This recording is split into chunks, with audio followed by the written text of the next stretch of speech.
नमस्कार. तसेच उद्या मकर संक्रांत आहे, तर तुम्हा सर्वांना मकर संक्रांतीच्या हार्दिक शुभेच्छा. तर मुलांना, आई म्हटल्यावर जी आपल्या डोळ्यासमोर उभी राहते ती आपली आई, आणि आदर्श आई म्हटल्यावर ज्या आपल्या डोळ्यासमोर उभ्या राहतात त्या राजमाता जिजाऊ. तर अशा या महान आईंची आज जयंती आहे, 13 जानेवारी 2025. तर मी आज तुम्हाला यांच्या जीवनातील एक प्रेरणादायक कथा सांगणार आहे. तर काय झालं, राजमाता जिजाऊ रायगडावर राहायला गेल्या. रायगडावर व्याळेश्वराचं मंदिर होतं. त्याच्या बाजूला सुंदरशी नदी तलाव होतं. त्या तलावात खूप सारे कमळ होते. मग जिजाऊ माता त्यांनी उठल्या उठल्या अभ्यंकर स्नान केलं, व्याळेश्वराचं दर्शन घेतलं आणि तलावाच्या काठी येऊन बसले.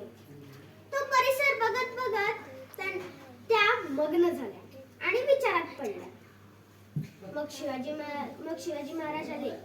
त्यांनी व्याळेश्वराचं दर्शन घेतलं आणि तलावाकाठी आले.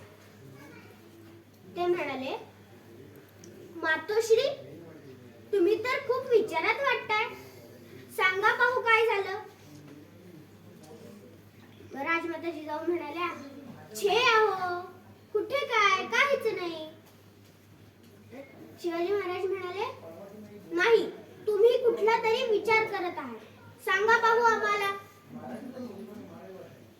जिजाऊ म्हणाल्या, आम्ही एक बोलू, ते तुम्ही कराल. शिवाजी महाराज हसले आणि ते म्हणाले, मातोश्री, हे सगळं जे माझं आहे ते सगळं तुमचंच आहे ना, मग ह्याच्यात मागण्याची काय गरज. राजमाता जिजाऊ म्हणाल्या, ही गोष्ट मला तुमच्याकडूनच पाहिजे.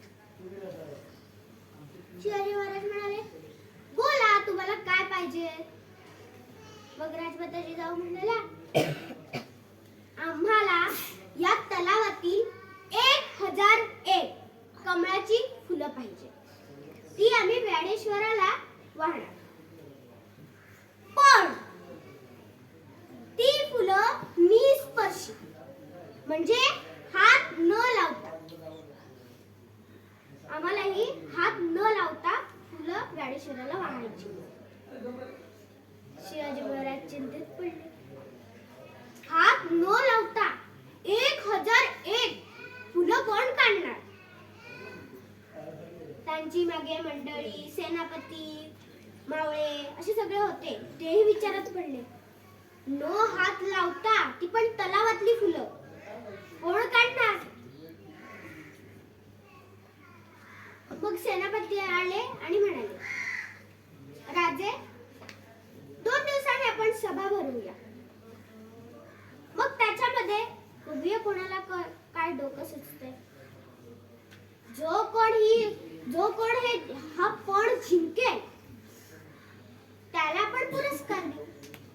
राजे म्हणाले, ठीक आहे. 2 दिवस झाले. 2 दिवसाने सभा भरली. दरबार भरला आणि त्या सभेत तो पण ठेवला. मग सांगण्यात गेलं, या तलावातील 1001 ही फुलं न हात लावता आम्हाला पाहिजे. सगळी सभा शांत झाली. विचार करू लागले, न हात लावता तलावातली फुलं कोण काढणार. मग एक छोटा मुलगा होता, तो पुढे आला. 12 वर्षाचा होता तो. त्याने विडा उचलला आणि आपला फेट्यात ठेवला. तो म्हणाला, हे काम करेन मी. सगळे आश्चर्यचकित होऊन त्या मुलग्याकडे बघायला लागले. हा एवढूसा मुलगा हे काय काम करणार. मग सेनापतींनी त्याला काम, त्याला वेळ, काळ, दिवस हे सगळं सांगितलं. मग त्याच्यानंतर 2 दिवसाने हे काम करण्यात आलं. तो मुलगा, मग आजूबाजूच्या गावातली लोक जमली. न हात लावता हा लहानसा मुलगा कसा काढतोय ते बघूया. सगळी लोक गोळा झाली.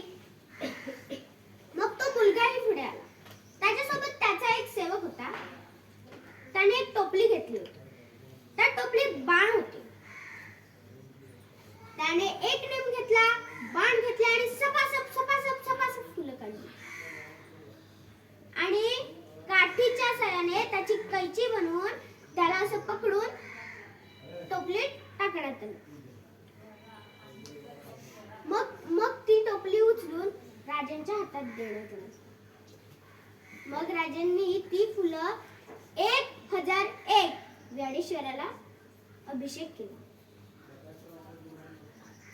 मग याच्यातून बोध हाच नाही की शिवाजी महाराज आपल्या मातोश्रीचं